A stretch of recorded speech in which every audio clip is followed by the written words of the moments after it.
حیدرآباد شہر میں ہفتے کی شام تقریباً 7 بجے سے کئی علاقوں میں گرج چمک کے ساتھ طوفانی بارش ہوئی۔ دھواں دھار بارش سے سڑکوں پر پانی جمع ہو گیا، جس کی وجہ سے گاڑی چلانے والوں کو شدید مشکلات کا سامنا کرنا پڑا۔ کئی مقامات پر برقی کی سربراہی میں خلل پڑا۔ خیرتآباد، کوٹھی، سلطان بازار، بیگم بازار، ایبرس، نامپلی، بشیر باغ، لکڑی کا پل، سیف آباد، لبرٹی، حمایت نگر، نارائن گوڑا، ٹینک بونڈ، نامپلی، مہندر پٹنم، ملک پیٹ، دلسکھ نگر، ایل بی نگر، ونستھلی پورم، حیات نگر، بنجارہ ہلز، پنجا گٹا، جوبلی ہلز اور پرانے شہر کے کئی علاقوں میں بارش ہوئی۔ بارش کا سلسلہ موٹر سائیکل رانوں اور دیگر افراد بارش سے بچنے کے لیے میٹرو فلائی اوور اور دیگر فلائی اوور کے نیچے ٹھہرے رہے، جس کی وجہ سے یہاں پر ٹریفک جام ہو گئی۔ حیدرآباد کے محکمہ موسمیات کے عہدیداروں نے آئندہ 2 دن تک ریاست کے مختلف مقامات پر شدید بارش کی پیش قیاسی کی ہے۔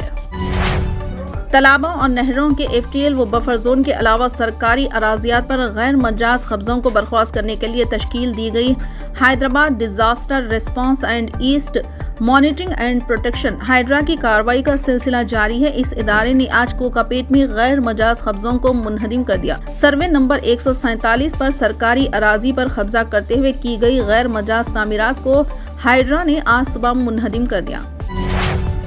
آل India Muslim personal law board کے جنرل سیکریٹری مولانا فضل الرحیم مجددی کی قیادت میں بورڈ کے ایک وفد نے مہاراشٹر کانگریس کے صدر مسٹر نانا پٹولے سے مجوزہ وقت ترمیمی بل کی واپسی دباؤ ڈالنے کے سلسلے میں ملاقات کی۔ بورڈ کی جاری ریلیز کے مطابق کل شام ہونے والی اس ملاقات میں بورڈ کی جانب سے انہیں میمورنڈم پیش کیا گیا، جس میں وقت ترمیمی بل 2024 کو مکمل دستور کے خلاف قرار دیتے ہوئے اسے واپس لینے کا مطالبہ کیا گیا، جس پر انہوں نے کہا کہ ہماری پارٹی نے ہمیشہ سچ کا ساتھ دیا ہے اور سچائی کی اس لڑائی میں کانگریس ہمیشہ مسلمانوں کے ساتھ کھڑی رہے گی۔ بورڈ کے جنرل سیکریٹری مولانا فضل الرحیم مجددی نے گفتگو کرتے ہوئے مسٹر پٹولے کو بتایا کہ پچھلے کچھ عرصے سے مستقبل یہ جھوٹ پھیلایا جا رہا ہے کہ وقف بورڈ جس زمین یا جائیداد پر دعویٰ کر رہے ہیں، حکومت وہ زمین وقف کو دینے پر مجبور ہو جاتی ہے، جبکہ حقیقت یہ ہے کہ خود وقف کی ہزاروں ایکڑ زمینوں پر دوسروں کا غیر قانونی قبضہ ہے، جس کو چھڑانے کے لیے جدوجہد کی جا رہی ہے۔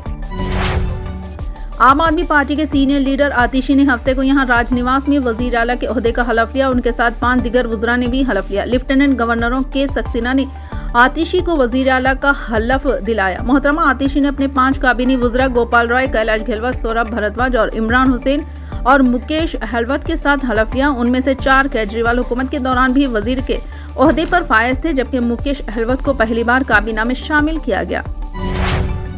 لبنان میں حزب اللہ کے ارکان کے زیر استعمال متعدد بیجز میں ہونے والے دھماکوں کی تحقیقات میں ایک ہندوستانی شخص کا نام سامنے آنے کا انکشاف ہوا۔ میڈیا تحقیقاتی رپورٹ کے مطابق رنسن جوز نامی ہند نژاد ناروے کے شہری کا نام سامنے آیا ہے۔ بلغارین میڈیا کے مطابق 37 سالہ رنسن جوز بلغاریہ کی اسی کمپنی کا مالک ہے، جس نے حزب اللہ کو بیجز سپلائی کیے، جس کے نتیجے میں لبنان میں 12 افراد ہلاک اور ہزاروں زخمی ہوئے تھے۔ وائیسآر کانگریس کے دور حکومت کے دوران آندھرا پردیش کی تروملا مندر کے پرساد لڈو کی تیاری میں خنزیر کی چربی کے استعمال کی اطلاعات کے بعد پیدا تنازع پر رد عمل ظاہر کرتے ہوئے لوک سبھا میں اپوزیشن لیڈر و کانگریس رہنما راہل گاندھی نے کہا کہ لڈو کے پرساد میں ملاوٹ کی اطلاع پریشان کن ہے۔ سوشل میڈیا کے اہم پلیٹ فارم ایکس پر اس خصوص میں کیے گئے ٹویٹ میں راہل گاندھی نے کہا کہ لارڈ بالاجی ہندوستان میں کئی ملین افراد کے لیے قابل احترام دیوتا ہے۔ یہ مسئلہ ہر شردھالو کے لیے تکلیف کا سبب بن رہا ہے۔ ہندوستان بھر میں حکام کو ہمارے مذہبی مقامات کے تقدس کی حفاظت کرنی چاہیے۔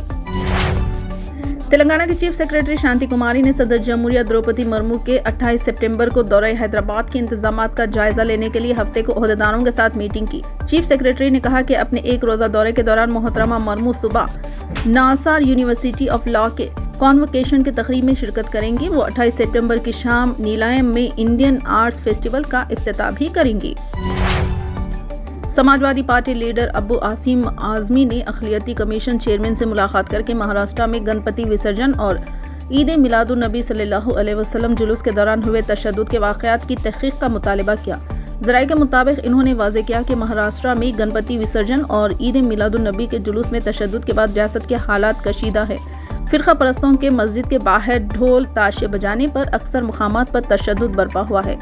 بھیونڈی، اکولا، آکوٹ، نند بہار میں فرقہ وارانہ تشدد پھوٹ پڑا۔ اس میں بیشتر واقعات شرپسندوں کی شر انگیزی اور مسلمانوں کو ورغلانے اور شر انگیزی کے سبب وقوع پذیر ہوئے ہیں۔ ابو عاصم اعظمی نے کہا کہ ان فرقہ پرستوں پر کارروائی ضروری ہے جو مہاراشٹر کا ماحول خراب کرتے ہیں۔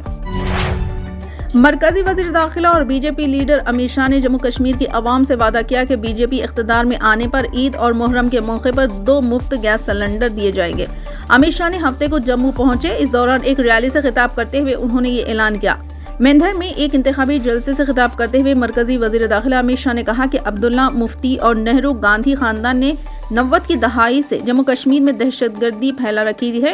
دوسری طرف وزیر اعظم نریندر مودی کی قیادت میں بی جے پی حکومت جموں کشمیر سے دہشت گردی کو ختم کرنے یہاں کے نوجوانوں کو پتھر کے بجائے لیپ ٹاپ دیے ہیں۔ فی الحال کے لیے بس اتنا ہی۔ دیکھنے کے لیے شکریہ۔